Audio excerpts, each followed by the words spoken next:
नमस्कार, crime news देख रहे हैं आप। मैं हूं आपके साथ सिरांधा शेखर। सबसे पहले बात नवादा की खबर की। नवादा में दिल दहला देने वाली वारदात सामने आई है। यहां पर गोनावा के पास कब्र से एक बच्चे का शव निकाला गया है। परिजनों ने हत्या की आशंका जताई है। दरअसल कल देर रात घर के पास बच्चे का शव मिला था।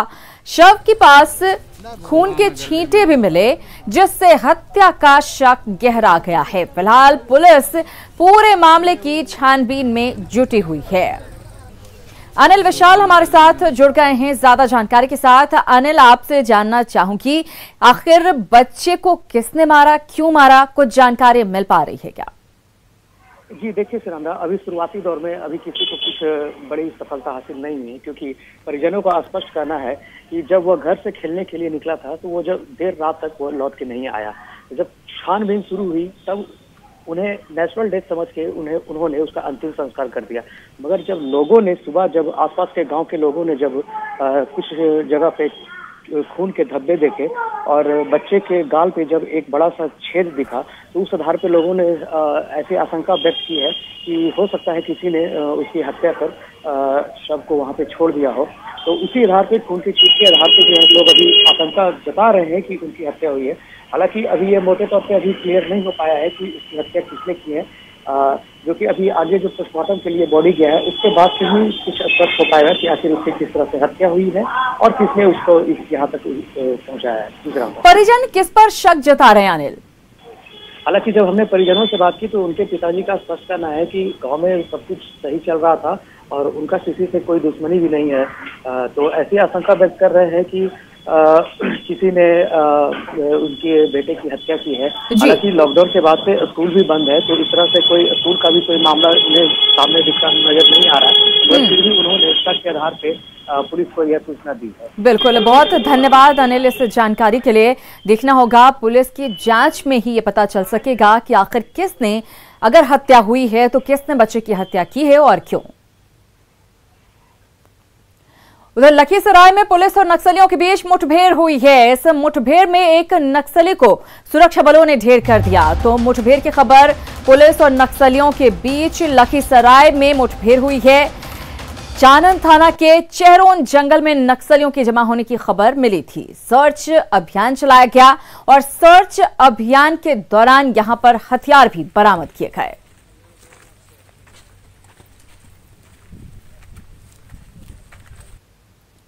में हमारी एसएसबी की टीम और लखीसराय पुलिस की टीम, एसएसबी की साइड टीम निकली थी। अभी सूचना मिली है कि एक मुठभेड़ हुआ है चेहरोन कोड़ासी के पास। इसमें एक नक्सली के हताहत होने की भी सूचना है और आर्म्स भी मिलने की सूचना है। तो विस्तृत जानकारी तो अभी मैं थोड़ी देर बाद दे पाऊँगा, लेकिन अभी यही एक सूचना है। इस वक्त हम मौजूद हैं चानन के चेहरोन पहाड़ के नज़दीक। इसी पहाड़ के अंदर आपको दिखाना चाहेंगे, इसी पहाड़ के अंदर लगभग 2 से 3 घंटे से लगातार पुलिस और नक्सलियों के बीच मुठभेड़ जारी है। आप देख सकते हैं पहाड़ के बाहर भी सुरक्षा का पूरा इंतजाम है। हर जगहों पे एसएसबी के जवान तैनात हैं। पुलिस बताते चले कि पुलिस को यह सूचना मिली थी कि इस पहाड़ के अंदर हार्डकोर नक्सली अरविंद यादव काफ़ी संख्या में यहाँ पे मौजूद है और किसी बड़ी घटना को अंजाम देने में जुटा है। इसी सूचना के बाद एसएसपी के द्वारा इस पूरे पहाड़ी इलाके में सर्च ऑपरेशन चलाया गया, जिसके बाद नक्सली और पुलिस के बीच आमने सामने हुआ और मुठभेड़ जारी हो गई। हालांकि इस मुठभेड़ में पुलिस को अहम कामयाबी मिली है। एक नक्सली मुठभेड़ के दौरान मारा गया है और एक अत्याधुनिक हथियार के भी बरामद होने की खबर है। हालांकि देखिए, लखीसराय एसपी भी यहाँ पे मौजूद हैं और उन्होंने कहा है कि अब भी इनकाउंटर नक्सलियों के साथ जारी है और बड़ी सफलता मिलने की उम्मीद है। राकेश, न्यूज़ 18 लखीसराय। और लखीसराय से राकेश खुद हमारे साथ जुड़ गए हैं। राकेश, आपसे जानना चाहूंगी, क्या कुछ अपडेट है, क्योंकि सर्च ऑपरेशन अभी भी जारी है, हथियार बरामद हुए हैं, क्या अभी भी नक्सली छिपे हो सकते हैं? जी बिल्कुल, देखिए सीतांदा, अभी लखीसराय एसपी सुशील कुमार खुद एसएसबी के साथ काफी संख्या में चेहरोन जंगल अभी गए हैं एसपी ने जो बयान दिया है कि अब भी जंगल के अंदर नक्सलियों की जमावड़ा काफी ज्यादा है और लगातार सर्च ऑपरेशन चलाया जा रहा है। हालांकि देखिए, लखीसराय पुलिस को बड़ी सफलता मिली है। एसएसपी बटालियन के 16 के जवान काफी संख्या में इस सर्च ऑपरेशन में शामिल हैं। एक नक्सली जो है हार्डकोर नक्सली बताया जा रहा है, जिसकी इनकाउंटर में एसएसपी के जवानों ने मार गिराया है और मौके से एक इंसास राइफल को भी बरामद किया। देखिए, अब भी सर्च ऑपरेशन लगातार जारी है और लखीसराय एसपी जैसा बता रहे थे कि नक्सली काफी संख्या में मौजूद हैं। खासकर हार्डकोर नक्सली जो अरविंद यादव है, उनकी भी मौजूदगी इस चेहरोन जंगल के अंदर है। तो पुलिस लगातार सर्च ऑपरेशन कर सफलता, लोगों को उम्मीद है कि सफलता मिलेगी और चारों तरफ से घेराबंदी कर इन इलाकों में सर्च ऑपरेशन चलाया जा रहा है। सिनांदा, बिल्कुल, बहुत धन्यवाद राकेश इस जानकारी के लिए। तो देखिए, सर्च ऑपरेशन अभी भी चलाया जा रहा है और सबसे बड़ी बात कि हार्डकोर नक्सली अरविंद के छिपे होने की भी खबर मिल रही है। जाहिर है अगर वो भी गिरफ्त में आ जाता है तो पुलिस के लिए और बड़ी सफलता होगी, क्योंकि एक नक्सली को पुलिस पहले ही मार कर गिरा चुकी है और अभी भी सर्च ऑपरेशन जारी है। बड़ी मात्रा में हथियार भी बरामद किए गए हैं। और नालंदा से इस वक्त बड़ी खबर है, जहां हर गांव में 2 लोगों की हत्या से सनसनी फैल गई। नालंदा से बड़ी खबर, 2 लोगों की हत्या कर दी गई हर गांव में, जिससे सनसनी फैल गई। 2 गुटों के बीच खूनी खेल से गांव के लोग दहशत में हैं। मामूली विवाद को लेकर एक अधेड़ की पीट कर हत्या कर दी गई। उसके बाद दूसरे गुट के लोगों ने गोली मारकर मौत के घाट उतार दिया। पुलिस ने इस मामले में त्वरित कार्रवाई करते हुए दोनों गुटों के 6 लोगों को गिरफ्तार किया है। दोनों मृतक के नाम छोटे यादव और रामोतार यादव हैं। और अगली खबर भी नालंदा से है। नालंदा के श्रीनगर गांव में एक शख्स की हत्या कर दी गई। हैरानी की बात यह है कि उसकी दूसरी पत्नी ने ही उसकी जान ले ली और अपने प्रेमी के साथ फरार हो गई। मृतक रविदास ने पहली पत्नी के रहते 3 साल पहले दूसरी शादी की थी और वही पत्नी उसी पत्नी ने उसकी जान ले ली। फिलहाल पुलिस आरोपी की तलाश में जुट गई है।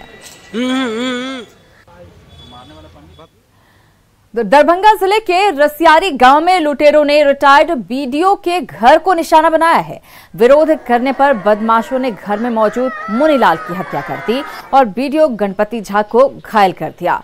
पुलिस बदमाशों की तलाश में जुट गई है। हालांकि अभी इस मामले में पुलिस कुछ भी कहने से बच रही है।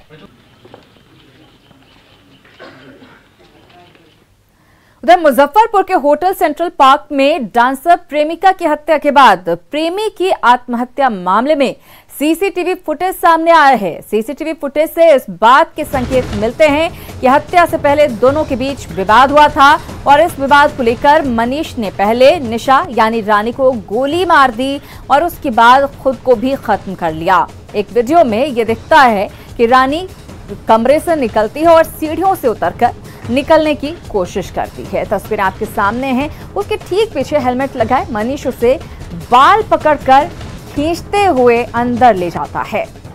देखने से लगता है कि कुछ देर पहले दोनों के बीच किसी बात को लेकर विवाद हुआ होगा, जिसकी वजह से रानी वापस जाने लगती है, लेकिन मनीष उसे बाल पकड़कर कमरे के अंदर ले जाता है और उसके बाद दोनों की लाश ही बाहर आती है। एक और वीडियो फुटेज होटल के बाहर का भी सामने आया है, जहां पर दोनों एक बुलेट से आते हैं।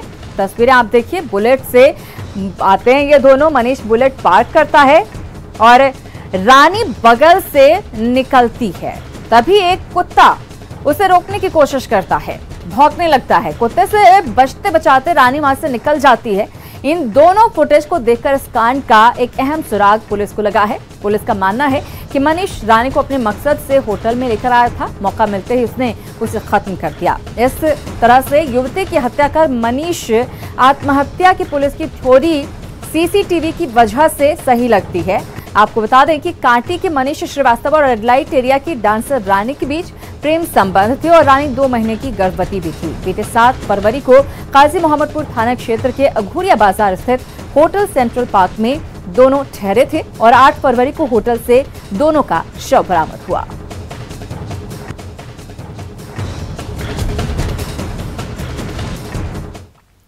उधर बेतिया में अपराधियों के बुलंद हौसले का वीडियो वायरल हुआ है। 2 बदमाश एटीएम से 2000 रुपए की चोरी कर रहे हैं। तस्वीरों में कैद हुए हैं ये चोरों की ये करतूत वहां पर लगे सीसीटीवी में रिकॉर्ड हो गई। हालांकि न्यूज 18 वायरल वीडियो की पुष्टि नहीं करता।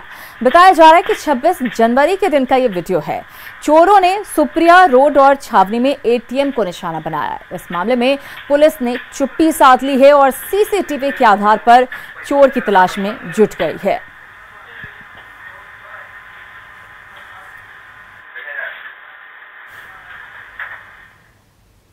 बिहार में क्या कोई काम बगैर घूस दिए नहीं होता? ये सवाल इसलिए क्योंकि आए दिन घूसखोरी की खबरें सामने आती रहती हैं। दरभंगा में जमीन दाखिल खारिज कराने के नाम पर जमकर घूसखोरी हो रही है। बिचौलिए के साथ डेटा ऑपरेटर का घूस लेते वीडियो वायरल हुआ है। ये वायरल वीडियो सिंहवाड़ा प्रखंड कार्यालय का बताया जा रहा है। सिंहवाड़ा प्रखंड के वीडियो ने भी इस वायरल वीडियो की पुष्टि की है और कहा है कि दाखिल खारिज में लेन देन को लेकर कई शिकायतें मिल रही हैं, जिस पर संज्ञान लिया गया है। वहीं वायरल वीडियो पर डेटा ऑपरेटर ललन कुमार मेहता ने सफाई देते हुए कहा कि सुरेश कुमार ने उनसे कर्ज लिया था और पैसे लौटा रहा था। इसी दौरान वीडियो शूट किया गया है।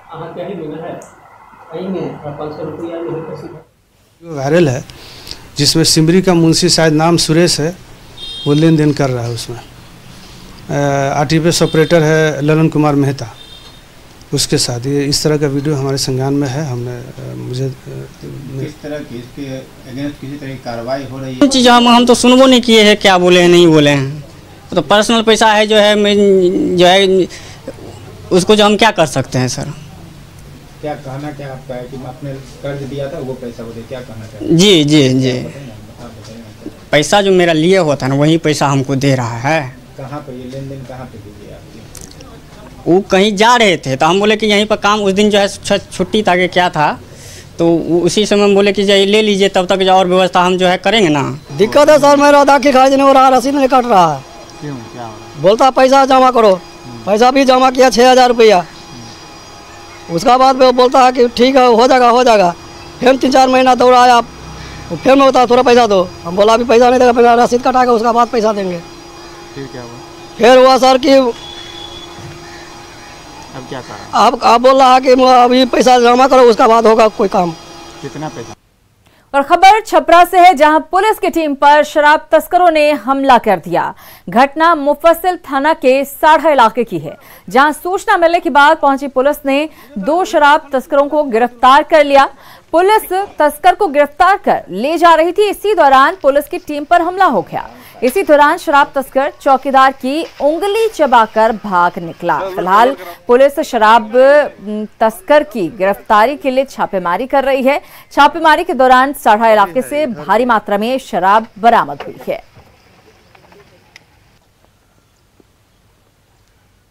हम लोग यहाँ पकड़ के हम लोग गाड़ी पर लाए, ऐसे हमारा हाथ पकड़ लिया, उंगली पकड़ के भाग गया जी। दांते काट लिया। क्या उसमें शामिल था शराब? जी एकदम, शराब भी पकड़ाया है। हम लोग छापेमारी किए हैं, लगभग 1 दर्जन भट्टी ध्वस्त किए हैं और 6000 लीटर कच्चा शराब को नष्ट कर दिया गया है और बरामदगी करीब 300 लीटर है देसी शराब। तो ये कुछ चौकीदार पर भी हमला कुछ हुआ है उसको? हाँ, अपराधी जो था व्यवसायिक कारोबारी शराब वाला, उसको दांत काट कर भाग गया है। 2 गिरफ्तार किए गए हैं। अभी छापेमारी जारी है, सभी गिरफ्तार किए जाएंगे। वे शराबबंदी में शराब की तस्करी के लिए तरह तरह के हथकंडे अपनाए जा रहे हैं। सीवान में उत्पाद विभाग ने एक ऐसे ऑटो को कब्जे में लिया है जिसे मॉडिफाई कर ऊपर के हिस्से में तहखाना बनाया गया था। उसमें शराब की तस्करी की जाती थी। जमसीकरी गांव से जब्त ऑटो में 1440 बोतल शराब रखी गई थी। गिरफ्तार चालक के मुताबिक यूपी से शराब की खेप लाकर छपरा में खपाने की योजना थी। अब उत्पाद विभाग वाहन मालिक की तलाश में जुट गया है।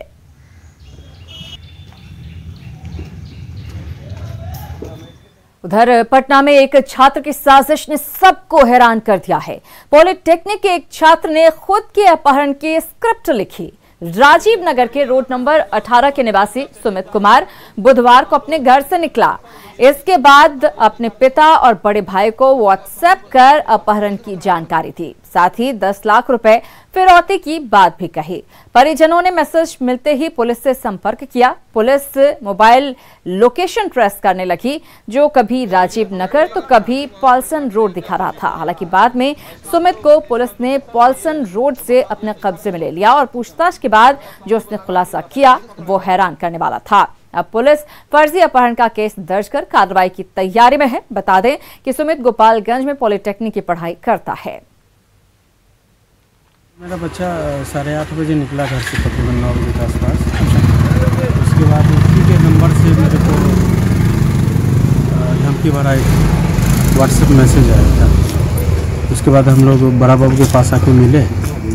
पूरा दिन वो लोग मेहनत किए हैं और अभी रिकवर कर लिए हैं। पाटलिपुत्र स्टेशन के आसपास कहीं से वो रिकवर कर लिए सर।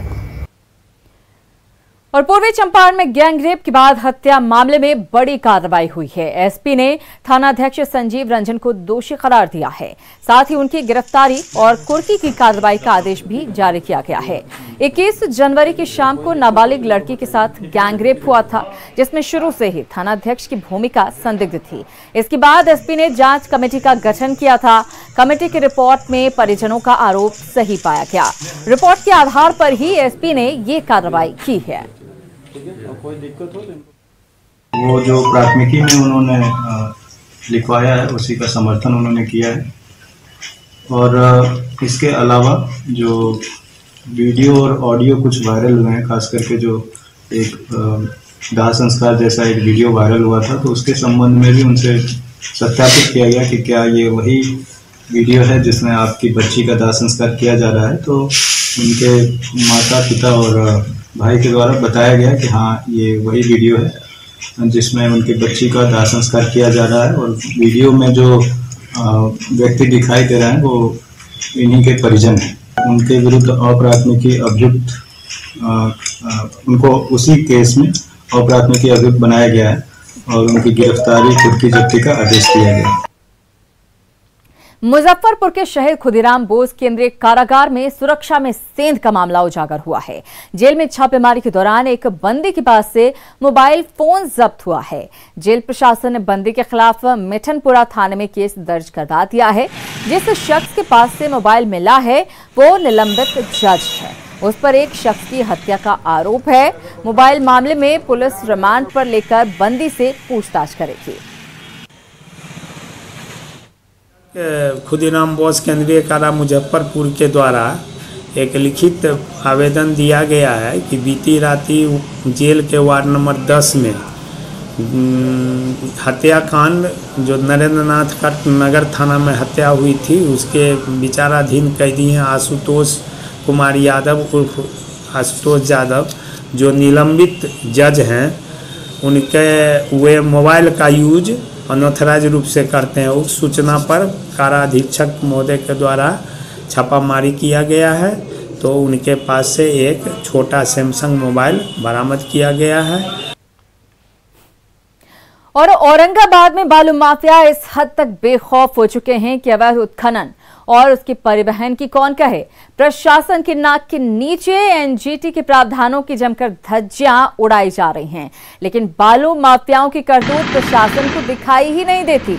रोजाना उसी रास्ते से साहबों का आना जाना लगा रहता है, जिनके कंधों पर सरकार ने राजस्व बढ़ाने के साथ साथ पर्यावरण की सुरक्षा का दायित्व दे रखा है। लेकिन उसी रास्ते पर बालू की अवैध ढुलाई और खनन होता रहता है। बालू के इस काले धंधे में शामिल बालू माफिया जिले की सोन और बटाने नदी पर कई अवैध घाट बनाकर बड़ी ही बेरहमी से इनका दोहन कर रहे हैं। प्रशासन की चुप्पी से लोग बालू के इस काले कारोबार में पुलिस और खनन विभाग की मिलीभगत का आरोप भी लगाने लगे हैं।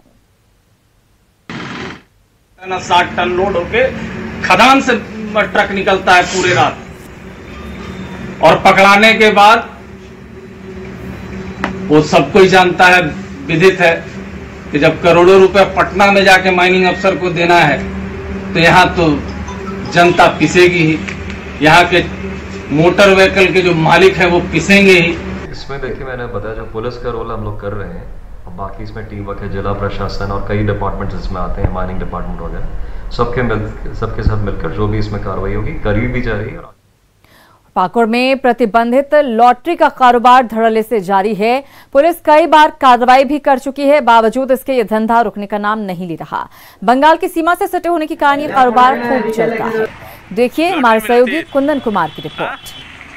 यहाँ पर अवैध रूप से लॉटरी बेचने वाले जितने भी हैं, उनके विरुद्ध हम लोग यहाँ पर आए हैं चेतावनी देने के लिए। पुलिस ये आवाज उन कानों तक पहुँचाना चाहती है ताकि जो लॉटरी खरीद रहे हैं और बेच रहे हैं अवैध रूप से, वो सतर्क हो जाए, ये गलत धंधा को ना करे। लेकिन ऐसा होता पाकुड़ जिले में नहीं दिख रहा है। पाकुड़ जिले के हिरनपुर, पाकुड़िया, महेशपुर सहित सभी प्रखंडों में अवैध लॉटरी का धंधा जोरों पर है।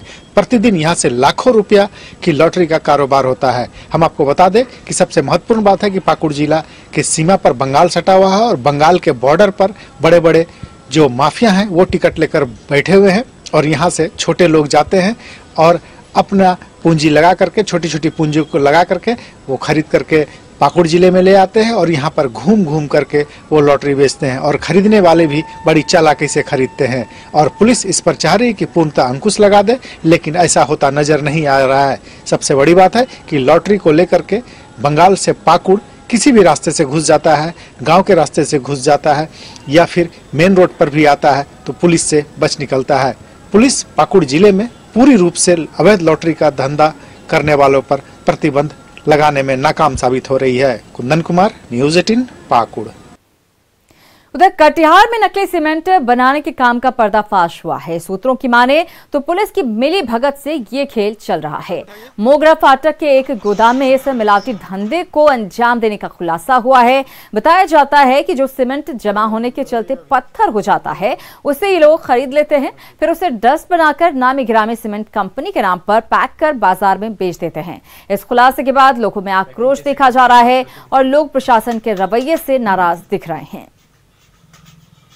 क्या होगा, वही माल भर रहे हैं, रिपैकिंग कर रहा है जी। कौन सी कंपनी का? अल्ट्राटेक। अल्ट्राटेक का दिया आप लोग को रिपैकिंग करने के लिए? जी। फैक्ट्री है क्या ये? जी हम लोग को पता नहीं है। तो अल्ट्राटेक का कैसे आप लोग भर रहे हैं? अल्ट्राटेक कंपनी तो यहाँ नहीं है। हम लोग को पता नहीं है भैया। खराब सीमेंट जो देता है उस पर सख्त से सख्त कार्रवाई होना चाहिए। ऐसे ही लोगों को एकदम क्या कहें, इतना जघन्य अपराध है ये, जिस तरह से लोगों को एक मौत होता है, सामने से गोली मार देना, एक अप्रत्यक्ष मौत का कारण बनना, ये भी देखिए, हम आम जन तो एक ही चीज़ जानते हैं कि बहुत मेहनत के पैसे से हम लोग अपना घर का निर्माण करते हैं और बहुत भरोसा से हम लोग सामान को खरीद के लाते हैं और घर को बनाते हैं। ऐसे में अगर हम सही कीमत पे करने के बाद अगर हमें नकली सामान इस तरह से अगर मिलता है तो ये बहुत ही दुखद बात है। आपके सपनों के आशियाने में दरार डाल सकता है नकली सीमेंट, और नकली सीमेंट के ये फैक्ट्री कटिहार मुफस्सिल थाना क्षेत्र के मोंगरा के इस जो अस्थायी रूप से बनाया गया गोदाम है, इसी में चल रहा है। और बताया जा रहा है कि ये जो गोदाम है ये महीने से चल रहा है। यहाँ जो सीमेंट खराब स्थिति में पहुंच जाता है, जो जमा हो जाता है, आप देख सकते हैं इसका कुछ गुंडी वगैरह इस तरह का यहाँ पर भी गिरा हुआ है। इसी सीमेंट को फिर से तोड़कर मशीन के सहारे से उसको रीपैकिंग किया जाता है, जिसका उसका टेम्पर कम हो जाता है और इससे आपका जो मकान है वो धराशायी हो सकता है। लेकिन ये सीमेंट फैक्ट्री इस सुनसान इलाके में महीने से चल रहा है। स्थानीय सूत्र बताते हैं कि इसकी जानकारी स्थानीय जो थाना है वहाँ भी है और कुछ अधिकारी तक भी इसके लिए नजराना पहुँचाया जाता है। इसीलिए इस पर कोई भी कुछ बोलने के लिए तैयार नहीं है। हालांकि जो सूत्र बताते हैं, जो ये सीमेंट फैक्ट्री में कई महीनों से जो सीमेंट बनता है वो इसी तरह बाजार में पहुंचा दिया जाता है और आपके जो गाढ़ी कमाई जिसको आप असली सीमेंट के रूप में समझते हैं, वो सीमेंट दरअसल इसी तरह के फैक्ट्री में इस तरह से ही बनता है, जिसके आपके जो आशियाना है उस पर खतरा मंडरा रहा है। सुब्रत, न्यूज़ 18 कटिहार। समस्तीपुर के सातनपुर में पानी भरे गड्ढे से नाबालिग लड़की का शव बरामद हुआ है। लड़की 2 फरवरी को घर से कोचिंग जाने के लिए निकली थी, जिसके बाद वापस नहीं लौटी। मृतक का नाम अंबिका सोनी है। लड़की के लापता होने के बाद परिजनों ने 3 लोगों को नामजद करते हुए अपहरण का केस दर्ज कराया था, लेकिन पुलिस उसे अभी तक ढूंढ नहीं पाई है और आज उसका शव बरामद हुआ। अंबिका सोनी था और देखिए 2 फरवरी को वह लापता हुई थी, जिसकी सूचना स्थानीय थाना उजियारपुर को दिया गया था और उसे बाई नेम्ड FIR भी हुआ है। 3 लोगों पे FIR किया गया है। आज सुबह में ग्रामीणों के द्वारा बताया गया कि एक अज्ञात लाश, क्योंकि लोग नहीं पहचान पा रहे थे, लाश गड्ढे में पानी में था साधनपुर के बहिरा चौर में। तो मैंने जाके देखा, फिर थाना को सूचना दिया है। 2 तारीख को साधनपुर बाजार गई थी, उसके बाद नहीं आई और इस संबंध में इन्होंने 3 लोगों को प्राथमिकी अभियुक्त बनाया है गायब करने का आरोप लगा करके। और आज सुबह में वहीं पे साधनपुर के पास में बेहरा चौर में उनकी पुत्री का शव मिला है। तो पुलिस आगे जो है शव को अंतिम परीक्षण के लिए भेज दिया है और आगे कार्रवाई कर रही है। अपराधियों को चिन्हित किया जा रहा है और जो नाम दिए हैं उनकी भी गिरफ्तारी के लिए छापेमारी की जा रही है। और इसी के साथ क्राइम न्यूज में फिलहाल इतना ही, लेकिन न्यूज़ 18 बिहार झारखंड पर खबरों का सिलसिला लगातार जारी है।